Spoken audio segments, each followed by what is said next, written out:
Hi everybody, Russ and My Hammers 11. Hope you're all safe and well. For news channel, please consider subscribing, hitting the bell icon so you're made aware of any time we put new content on. Make sure you hit that bell icon as well, because obviously we're doing all the games, live game shows every week for Iron supporting food banks. I've got my badge on. Thank you, John, from there. We hope to raise £20,000 by the end of September, and we're at about 16 grand now, so we've still got a couple of weeks left, so hopefully we'll do that. Today's guest, he hasn't been too well, bless him, but he's fighting fit enough to chat to us. It's Matt Lorenzo. Hi, Matt. How are you? Hi, Russ. I'm good, thanks. Yeah, as I was saying, you had it, didn't you?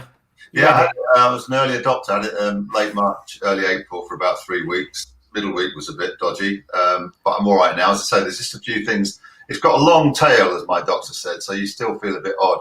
But I'm trying to remember how unfit I was to see whether I'm as unfit as I was before. Probably about the same. I know what you mean. It was the same.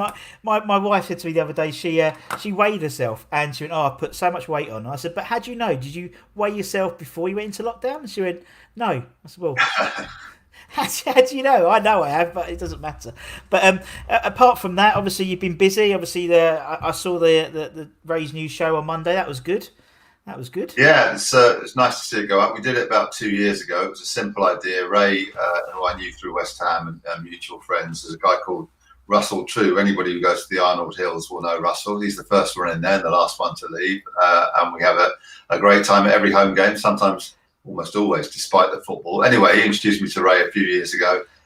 And we got together with Bruno Zoccola, who's a mate of mine who runs a few restaurants. And we thought it'd be a good idea for Ray to do a show on Sicily, where he lives part of the year and loves. Bruno to get a bit of publicity for his restaurants, and me to do a bit of TV, which I'm supposed to know something about. Anyway, so three of us went around Sicily for a month and came up with a 6-part series, which went out on Blaze on somewhere on the Sky grid on Monday night. Yeah, it was great. No, I loved it. It was and just, I mean, it so suits Ray living in Sicily, doesn't it? It just suits his persona. I think the way he absolutely adores the place, doesn't he? Yeah, he does. A friend of his who was Sicilian took him there on holiday once, and he fell in love with the place. And he's got a great affinity for the people. They're simple, working class people. They're very loyal, very family oriented, very friendly, and he's built himself a house there, which is lovely. And he's sort of very proud of them. And he wanted to do a bit for their country, and it's an absolutely fabulous place. It's a lot bigger than you might think it is, but it's untouched. It's not like many places that you go to. It's as though no one's been there before, and some of the scenery is fantastic, and they do like a drop of wine, which helps. Yeah, which is probably one of the difficult things about having the older CV19 is the whole taste of smell. One of my bosses had it, and he loves his wine, and so he still hasn't got his taste back, and so he's absolutely gutted at the moment, particularly with the pubs open, because he can't drink anything, he can't taste it. But oh well. But at least the season's about to kick off. How exciting! We all must be very excited, Matt, for a season ahead. Last Saturday, and I'm wondering how much of that was due to the tweet that Mark Noble put out the night before. I describe that as cataclysmic. It's not often that the captain of a club will criticise the club in that way so openly. And he said he was angry. I'm sure he could have gone a lot further. And that would hint at some form of disunity and some gulf between the owners and the team, and I think that may have been reflected on Saturday afternoon. I hope that was part of the reason, because the defence was Keystone Cops at times. Yeah, it was, and obviously I was there, and Bournemouth just looked up for it. They just looked up for it. They just seemed to, and so I just think you're right. I think it was just sort of the perfect storm. We were sort of a bit sort of disgruntled, it seemed, and then obviously Bournemouth came in with their tails up, and yeah, we'll see. We'll see what happens. See what happens at Newcastle. Obviously, then we've got Charlton on the Tuesday, Tuesday as well in the cup. So we haven't got time to mope, which is quite good. I hope it's a temporary thing. Although, what can I say? I'll have to try and bite my lip over the next few minutes as to what's going on there behind the scenes. But put it this way, I've got some sympathy with Mark Noble. Sure. Yeah. No, I understand that. Yeah, he's. I know what. I know what people mean, and I mean, it was his personal opinion, isn't it? And so it is what it is. And as you said, it's one of those things which you don't know the effect it's had on the team, but it's galvanised the fan base. That's more than anything. I think the fan base is more together than ever. So well, I think they're quite lucky that the place is shut, because if the crowd had been allowed in there this Saturday, I mean, and if Declan goes, which is always a possibility, I think they'll be even luckier that there's no one in their ground. Sure. Yeah, no, I get that totally, and also for the players themselves, because they've played in quite hostile environments before, and it doesn't particularly work well. Obviously, they haven't been playing with no fans since restart, and they did well. They did all right. It was like it just seemed to be a different team than pre-COVID. On the positive side, they were so much better at the end of the season. It was great to watch, and then again, you say to yourself, well, why couldn't they have done that all season long? There are certain players who didn't pull their fingers out, maybe. Well, when they should have done. I sound very negative here, but the problem is that we've got some good players. We're actually the 18th richest club in the world. Christ knows how that is, and so things could be a lot better. Yes, it could be. It's on. That's always the. I love the way, because I saw a big article about the finances, and with the 18th rich on turnover, not on profit. So we make 100. I think then we spent. I think we made that year. We made 180 million, 190 million, but we spent 225 million because that was the Pellegrini era. And so it's like it's all swings and roundabouts. But we'll see what happens. When you watch the football, Matt, obviously the football man, particularly sort of restart. Do you have the crowd noise on or the crowd noise off? Oh, I have it off. Yeah, I have it off because I like to hear them swearing if it's all. That's what everyone says. Well, it's funny because I was lucky, and I'm lucky and old enough to have been at the Seville game that we played behind closed doors, and that's when you realise that they are shouting at one another all the way through the game, and I find that it's almost an improvement just to hear, what's going on, because you don't hear any of it when a crowd's there. And the other thing about the crowd noise is it's fake, and I don't like it.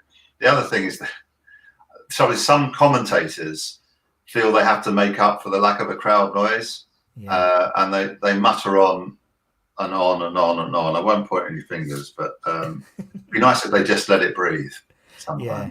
Well, I suppose it's a dead air type thing, isn't it? And so I know what you mean. It's quite funny how many sort of people you talk to is it noise on and noise off. Most people are noise off because they like hearing swear words during the day and trying to get the commentators. Oh, apologies if you heard any rude. What do you expect? It's not like it's a play school. It's a professional football. But I like listening to it. I mean, obviously, I'm at the ground for the games at the moment, and it is really, really weird because it's like literally so quiet.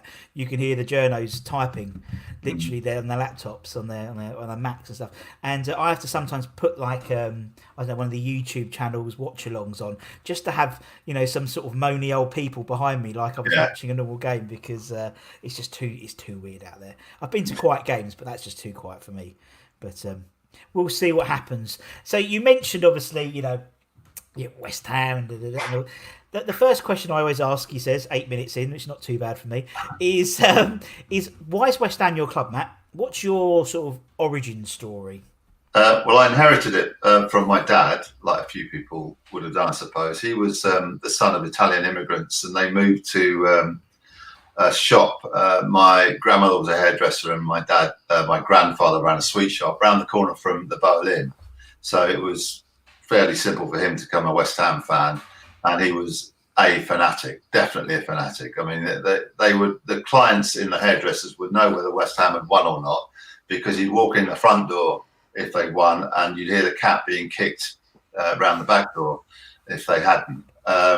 So he was a lifelong supporter. He became a journalist on the Stratford Express, and then the News Chronicle and the Daily Sketch, and then the Old Style Sun. Anyway, all the way through, he was incredibly neutral about West Ham, and he became the first commentator on ITV on a show that went out in the late 60s called Star Soccer. Wow. And I was lucky enough to be able to follow him and go to him with games. Billy Wright was the sports editor of ATV who ran that, so that was a tremendous privilege. And I used to go to games with my dad, kneel behind him, when he was commentating, occasionally try and correct him, and meet people like George Best. How privileged was I? So it was football and West Ham, as I say, all the way through. And my dad carried on. He worked on Radio 2, Sport on 2, would go to West Ham games. In the end, he got banned from going to West Ham games because of the bias was just overwhelming. So, yes, it was down to him. And I have two sons, one of whom is West Ham and the other one supports Liverpool out of spite, I think. Yeah. Well, you pass it down to one generation, not necessarily. Yeah, and that's the thing. I mean, a lot of people get it sort of passed down, and it is almost like someone said to me the other day, because he had a young son who was about 3 or 4 years ago, was sort of he's a West Ham fan, but maybe I want to support Liverpool now, Dad. And he said, no, keep with West Ham, and it's character building, isn't it? You know, it's something like that. Yes, something like that. But it is. I mean, you know.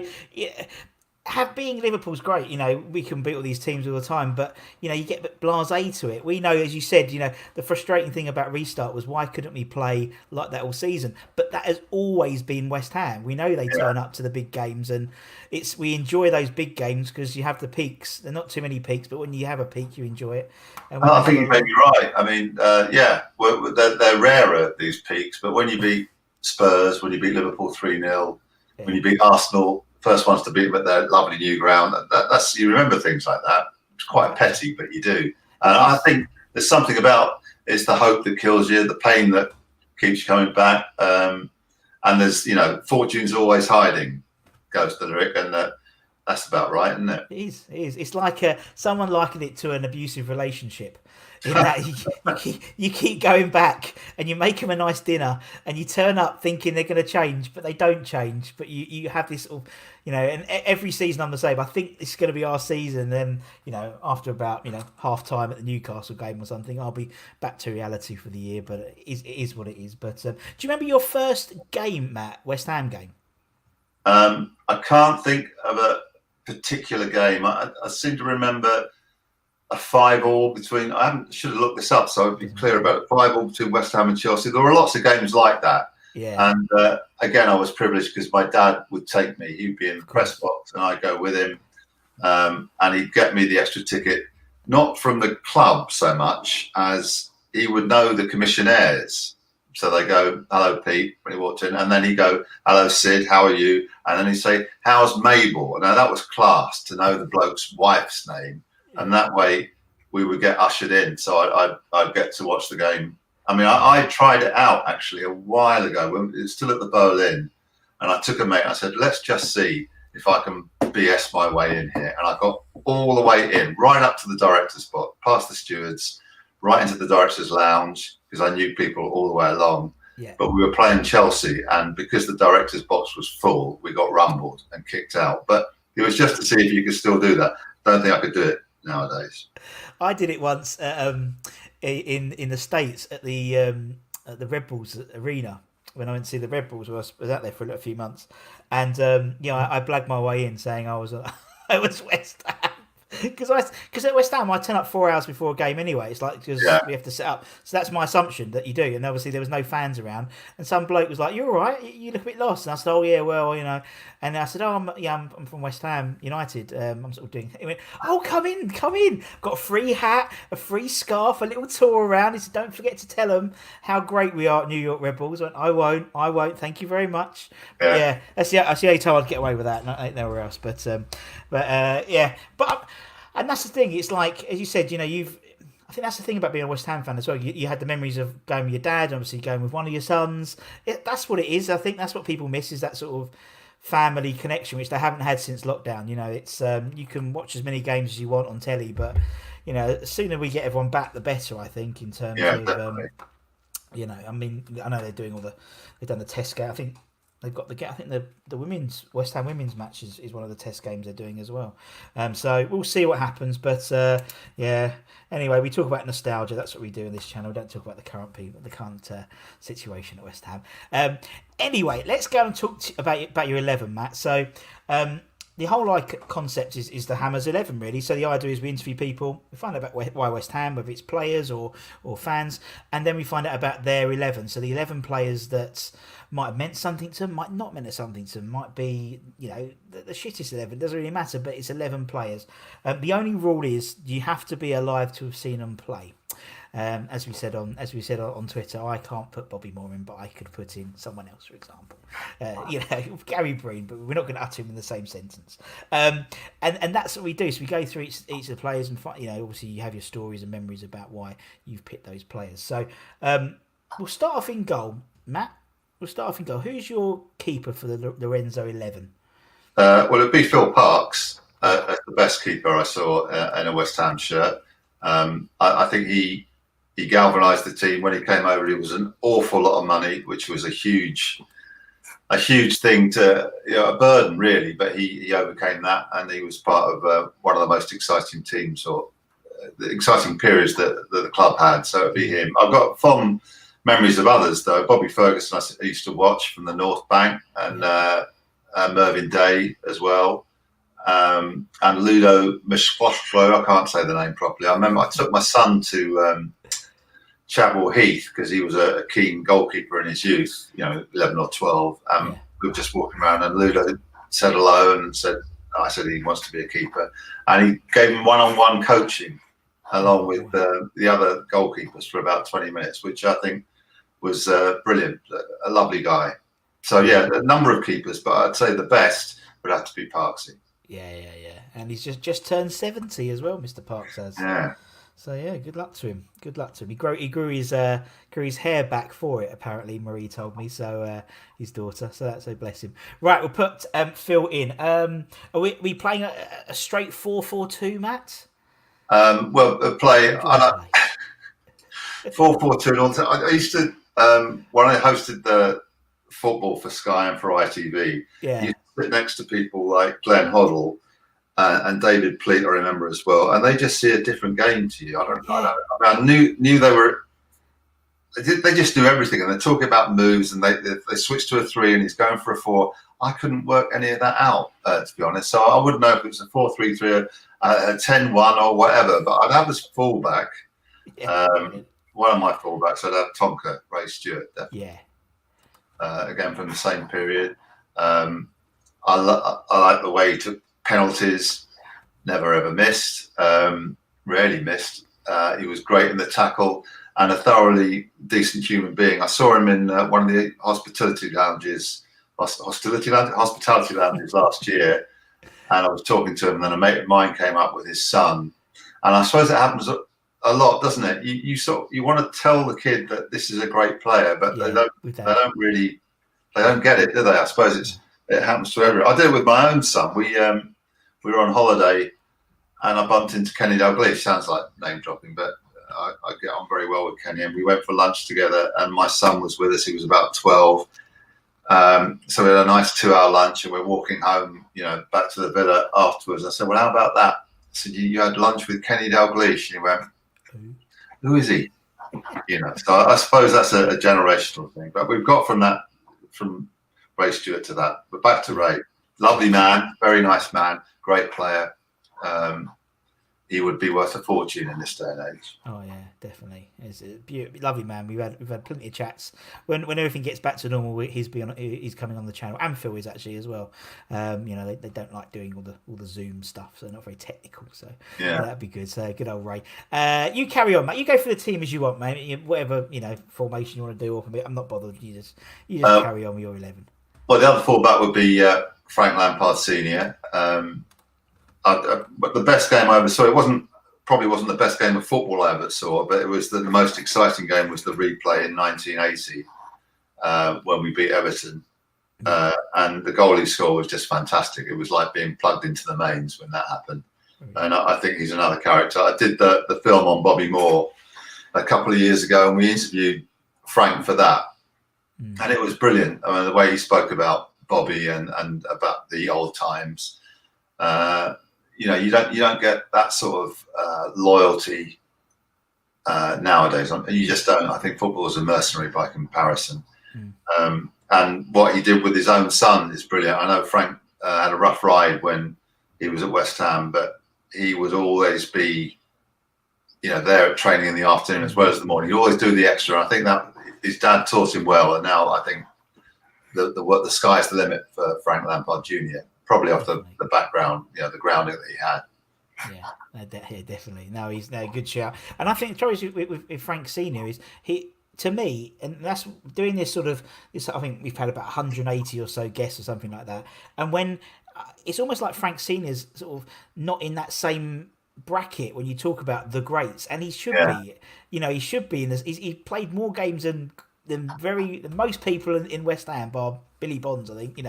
And he's not put in that same bracket, and it's a travesty. I think because obviously the whole thing with Harry and Frank Senior sort of not tarnished his West Ham legacy, but it's a real shame. I think because over 600 appearances for a club is phenomenal. Yeah, Absolutely. and he was a great player. Something you talk about your club, and then you're in a way you're in a bubble, and I wouldn't know about the equivalent of Sheffield Wednesday or at Leeds, the players that they hold dear. But I think he was worthy of greater recognition, and the same applies to Bonzo, who's next up. I think did he get one England cap? I don't know. Was that just? I don't think he got one. I think he was meant to, and he got injured or something like that. Well, that's a disgrace. But anyway, what a hero! I mean, just people who are watching this will know all about him, so I don't have to describe him. But I just seem to remember him being like Cachis, like some sort of Red Indian running around the place. When I went to Chapel Heath, they'd have the pre-season. They'd all go for a run before training started, lapping, like a cross-country run. He'd always win it. He'd always be, even if he was in his 30s. And when he came back, when they named the stand after him, I just hoped that I would bump into him, but I didn't. I was on the same level in one of those hospitality lounges, but I didn't see him. And then I'm walking out, and he just came out of the director's box, and I said, "Hello, Bill." Will he even recognise me? He said, "Matt, how are you, man?" It was great just to talk to him. What a nice, decent man. When I was working on the Walthamstow Guardian, and I got to cover West Ham week in, week out, you would wait outside the dressing room for the players to come out, and Bill would always be the first with 4 lagers that he whipped from the players now somewhere. No time to talk to anybody, and straight out. And he's the same today. He's a family man. But anyway, what a great player. What an inspiration. And how different to some of those wandering around wearing the shirt nowadays. Yeah, and I think you're right. But I just think it's not just West Ham. I think, as you said, it's football, like sort of modern football in general. They're all mercenaries now, aren't they? It's a job now. It's not really you get the exceptions to the rule like Mark Noble and stuff, but you don't get players hanging around for more than 3 or 4 years. If you get that out of a manager, you've done well either as well. It's you don't get sort of the John Lars and stuff anymore. But Billy's in, Bonzo's in. Who's next, Matt? Alvin Martin. He was, again, I was on that local paper, and it was terrifying that I was about 19. You had to go to the ground or the training ground and say hello to these people. The good thing about Alvin was that he had arrived just about the same time. So I was new to it, and he was new to it. And I remember saying hello and him saying hello back. And then I got our chief photographer to run off a load of extra photographs of him that I presented to him the next week. So we formed a little bit of a bond. This all sounds sort of very personal, so I care more about them being friends than players, but he was both. I mean, I thought he was a great player, again, worthy of more recognition than he actually got. And last year I met him with a mate, and we went for a quiet lunch, and then we had afternoon tea, and it turned into late night drinks as well. That was what you call a session. Anyway, very nice man, and really one of the pictures of the year was him embracing his son. After it's Chelsea, wasn't it, that he had that display against? So that was lovely to see. It's nice to see it passed on in that way. Yeah, no, it's because you had that sort of the personal and the professional side. It was he had so much sort of pride for his son playing in the Premier League, but also playing for their club as well. It was lovely, wasn't it? It was just a really, really nice thing. And obviously when Bill had the stand named after him, Alv did the PA. And so just shows and for a person who's not from around these parts, well, he's hung about, isn't he? He stayed Yeah, around here. So yeah.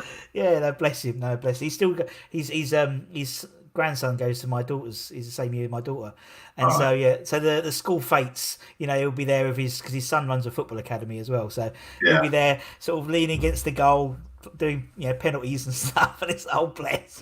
That's incredible that he still does all that stuff, and I love him for that. All right, Alv's in. Bonzo. This is a formidable team, Matt. Let's keep going. Who's next? Robert Moore, OBE, who Yes. I'd be surprised if he wasn't in every team you've had over the last 400 interviews, whatever you've done. What a player! I mean, I did the film on him, Bobby, Yeah. still on Amazon. Watch that. I get about 3p if you watch it. It's yeah, he was a hero. What a man, on and off. What can you say, really? Again, I was lucky to have known him.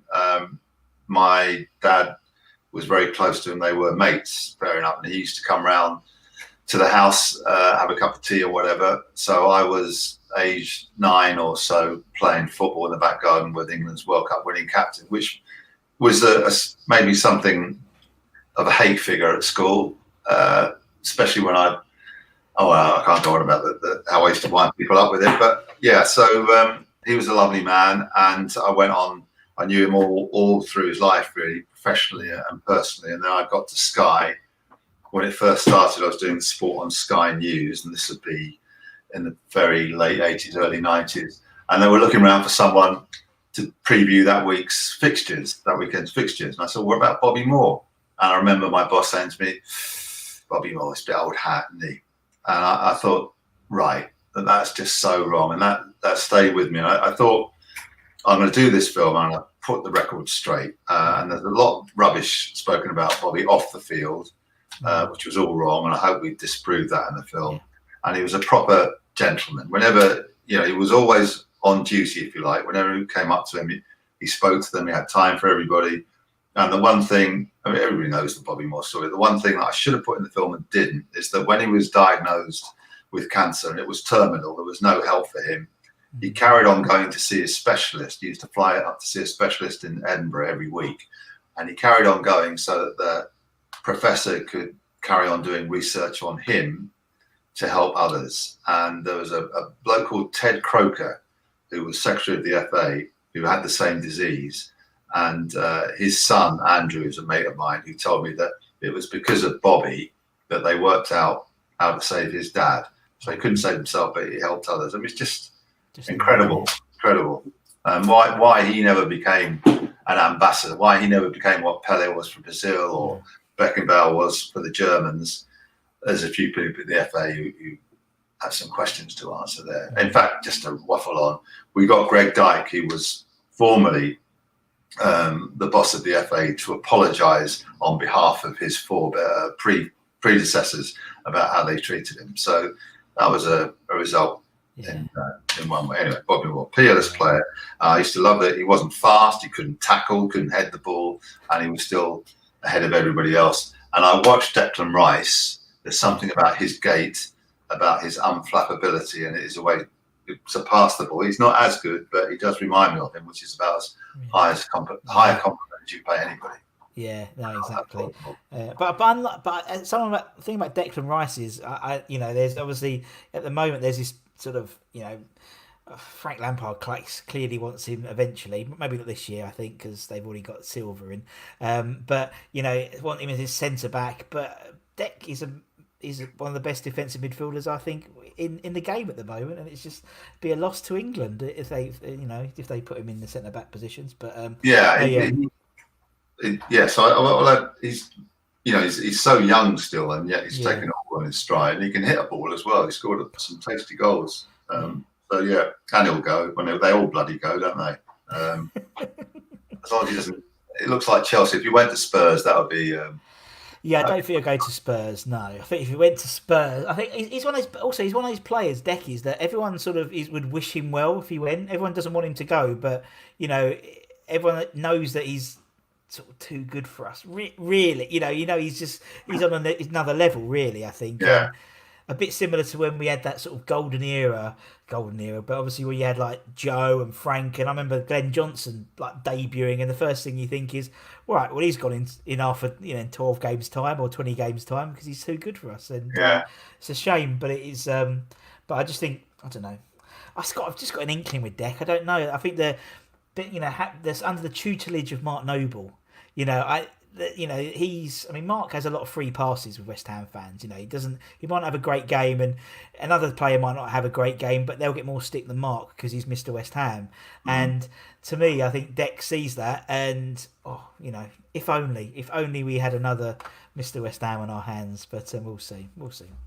It's a funny old game, as someone said once, wasn't it? So anything can happen. Right, okay. Sir Bobby is in. Or should be Sir Bobby. Who is next, Matt? Martin Peters. Oh, I mean, I'm going through how we won the World Cup, but he was a great player. Famously, Ramsey said of him, he's 10 years ahead of his time, and he was really class act. I felt really hurt when he went to Spurs. But you never know the circumstances. And I think that Moro would have gone to Spurs or Arsenal, given a chance. So you have to appreciate that even back then, there were bigger opportunities available to them. But what a great player, and what a lovely man. And I remember, again, it's a personal thing. I knew him through my dad. And I remember going to the Wellington Hospital a good few years ago, and I saw him coming out. And I was going, and he said, "Hello, Matthew, how are you?" I said, "Very well." I said, "Well, what are you doing here?" I said, "Well, I've got this knee problem. Don't want to bother you about it. I did it on Hackney Marshes decades ago, and it's never been right." I thought, I shut myself up. So, "What are you doing here?" "Oh, just getting some tablets for my depression." I thought, "What?" I think, well, one, I didn't know you had depression, and two, you shouldn't be telling me things like that. So he wasn't very well at that time, and then we interviewed him for the film. And his agent, who shall remain deservedly nameless, said, "Yeah, he'll do it. He's fine. It'll be £2,000 though." I said, "All right, as long as it goes to Martin." And we set up to do the film. And he came in. He had no idea who I was. No. He could barely remember. I mean, he just wasn't very well at all. But he'd come to do this not for the money. And as I say, I'm not sure if he saw much of the money. But he delivered one line which went into the film, is that I loved Bobby Moore as a person, as a man. That was the only line I think we used, but it was almost worth it. So yes, I mean, he was a great player, and it was very sad the way it finished up. Yeah, I mean, it was when we used to get him on the pitch at half time, or we used to, we'd get the old players out, and we'd always, we deliberately would never really speak to Martin because you didn't know whether he was going to have a good day or a bad day, and it's a shame because he was such a lovely person when he was having a good day. So Martin, and it's funny when you say Martin Peters when it was he went to Tottenham, as you said. Bobby may have easily gone to Spurs or Arsenal, and in the modern day, sort of my era, Scott Parker goes to Tottenham. He's vilified, by many people, but it's funny how sort of everything changes in sort of different eras. But I was talking to one guy, and he only started supporting West Ham because of Martin Peters, because of the World Cup, because of 66. Oh, who's this guy? Oh, I like him. I'm gonna. What team does he play for? West Ham. Oh, I'm gonna play for West Ham. Obviously, back in the day, if you missed, I don't know, the news or on the radio or the newspapers, you wouldn't know if players had moved from club to club. So his first game was in 1970, away to Tottenham. And he didn't know that Martin Peters had moved to Tottenham. And so he got the team sheet at the back of the programme. He's like, what? But he stayed with them ever since. And he's the match day announcer at West Ham. And he has been for many years, Martin, bless him. No, God bless. So we'll put Peters in. Who is next, Matt? Well, I had a choice here. This would be for the old farts or the newer brigade. I mean, the old farts, me included, would have gone for Pop Robson, Brian Robson, featured in that time when I was covering the team week in, week out, and he was a great player. I mean, scored us some fantastic goals. I'm not even sure it was the right position, but anyway, this is the one that I struggled over. So it's either him or Di Canio that I put in there. But, everybody knows about Di Canio, what a player he was. It was brave in a way of Harry to take him on. It was. I mean, on that incident where he pushed the referee over and the referee went down in installments, I didn't think it made it any easier for him. But he was a character and a half. I remember it got nothing to do with football, but after a game once, I managed to get myself into the club car park, which was, a rare honour. Yeah. And I left, and Di Canio lived not far from my mother in Loughton in Essex, so I decided I would follow him to see if he knew a quick way around. He did know a quick way around. We went through 2 no entries and 1 red light, and I shouldn't have followed him because I suspect if either of us got pulled up, there's only one of us that would have got away with it, and it wouldn't have been me. But yeah, fantastic goal scorer, and the sort of person that you would literally pay to go and see. Oh, yeah. And he was a proper West Ham player in a way, skill, talent, prone to the odd lapse here and there. Yeah. So yeah, it's Pop and Di Canio sharing a place. I don't know, couldn't choose between them. No worries, no probs, no worries at all. Yeah, no, I used to remember seeing, so I used to live in Loughton as well, so I used to love seeing, occasionally you'd see him go past in his car, like, it was him, just because he was, and it's funny, so many people say the sort of individual Di Canio stories, and, where people have interviewed him for fanzines and stuff, and that's why everyone's brilliant. Every story, there's one where he was out, a guy was outside Chadwell Heath waiting for, Di Canio wasn't playing, so he was training there, and all we could hear was the Paolo Di Canio song being whistled for about 40 minutes, and then Paolo walks out from the shower. It was him singing his own bloody song for 40 minutes in a towel, and another towel draped over him, and flip flops. Just about to get into his car and drive home. But I love Paolo. No, as you said, he was. And he had a little bit of craziness that every West Ham fan likes. Yeah, I think you need to support West Ham and play for him. Yeah, let alone play for him. Exactly. Yeah, okay. We'll put Pop / Paolo in for that position. Who's next then, Matt? So Trevor Brooking. Yep. Just a marvellous player. Got 2 A levels, which made him intelligent, apparently. But again, as a man, he's a tremendous example. You see him now, he'll talk to anybody. Quite, what's the word? He's not vain in any way. No. But what a great player. Now, when he and Devonshire were in their pomp, it was a thing of beauty. And I can't explain it properly to people who weren't there. But, you used to get you just knew that they were going to roast people between them. Mm. And one of my favourite ever games was the Eintracht Frankfurt one, which Trevor, pretty much ran. Yeah. And I just like the way that it was about football with him. He could have gone into business. I mean, he became a successful business latterly, but he could have done so many things. But it was pretty much the love of the game for him. It wasn't be all and end all, but he just loved it. And he was so disciplined. So, isn't he West Ham's most successful manager when he took over? I believe his win rate is, something like that. Yeah. But a great example. And he still goes there and sits in that director's box, and he is a rare touch of class in that particular gathering. Yeah. And it's important that he's still around, definitely, because I just think he legitimises things, doesn't he, to some extent as well. And a lovely guy, beautiful man, as everyone says. Right, so Trev is in next. Well, I mentioned Alan Devonshire, so he goes in there, and I delight in telling people that he's my favourite ever player, because if people think, who, or they think that's an unusual choice. But again, what a great player, and it's so upsetting in a way that he could have been so much better were it not for the injuries. But just a brilliant. I mean, when he got the ball, it was a bit like Best in the old times. You knew he was going to hang on to it and do something special. It's an old-fashioned word, dribbling, but he could dribble. Yes. I go back to Chelsea and Charlie Cook, who could dribble. It's one of the most thrilling parts of a football match. You're seeing someone take someone on, and then another person. He was great. And as I say, in tandem with Brooking, an absolute delight. So yeah, I think they're great, and I just wish there was enough video around to show people how good they were. Yeah, of course. So, it's that time, wasn't it? Unfortunately. Yeah. But also, I think for me, it's like what I've appreciated a lot more is obviously because people talk about Devonshire and Brooklyn, people like in so high esteem. Sort of personally, obviously we know him as a the legend, so to speak, but actually personally, I've obviously watched a lot more footage in lockdown as you can do, because once Tiger King's been watched, there's nothing else to watch really, and obviously Bobby on Amazon Prime, and just they were just beautiful players on absolutely horrific pitches. Do you know what I mean? It's just like absolute.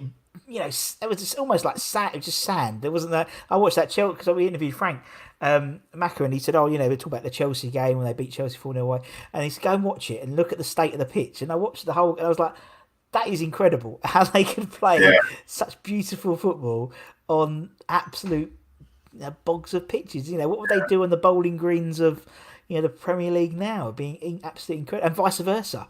The sort of the flashy players now, they wouldn't be able to do it on those pitches, that's for sure. Yeah, the one I love little story about Dev is that he's now a manager, as you know, and he was manager at Billericay, which was a problem for him because he lived in Hampton at the time, which is about, that's the worst journey in the world to get across town or around town to get to work every day. And he can't drive. No, he can't drive, no. So his wife had to drive him every day, hang around for a bit, go shopping or whatever, and then pick him up and drive back again. This was not a good state of affairs until Alan had a brainwave. He signed a striker from Hampton and got him to drive him in every day, which is a stroke of genius. Well, not only can't he drive, he can't figure out how to do Zoom. So his wife had to do it, and we interviewed him, bless him. All right. And I just had 10 minutes of his wife phoning up. It's not working. Okay, we put this one in, and he was bright in other ways. We can all try and do Zoom, but none of us could have done what he did. Yeah, and for $5,000 from what's the name, from Southall, it's absolutely mental. Okay, right. I think there's one more spot. Yes. Who have we got? It goes to Jeff Hurst. I mean, I think all my choices are fairly obvious. Jeff, who won the World Cup for England and West Ham. I mean, it's one of the biggest. How is it that we had those three players and we weren't winning the league? No, it was sixth the following year, something like that. But yes. But he was old style, obviously, but a proper centre forward, great header of the ball, great shot on him. Just a marvellous player for England and for West Ham. And he's of the World Cup surviving World Cup players, England players, he's the fittest by a country mile. Still looks good. Yeah. So.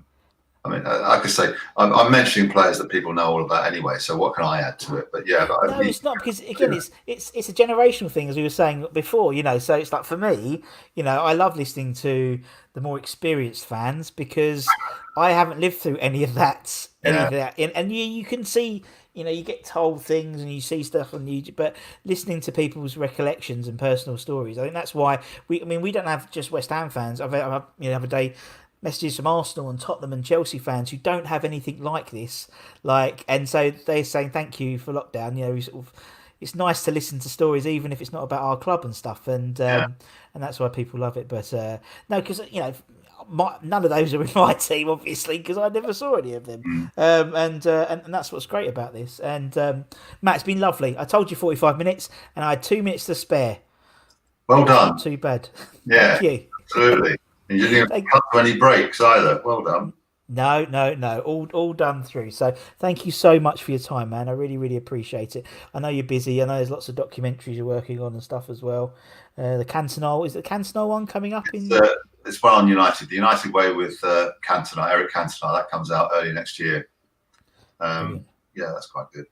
Cool. That's quite good. There we go. So thank you, Matt, and obviously thank you to everyone for watching or listening on Spotify or whatever as well. Whatever you watch or listening to it, make sure you subscribe and share it. And don't forget to check out Blaze TV for the old Ray Winston Sicily. It's really, really good. The first episode was really good on Monday. And until next time, for me and Matt's, take care, everyone. Stay safe. Come on, you wines, and we'll see you again very, very soon. See you later, everyone. Take care.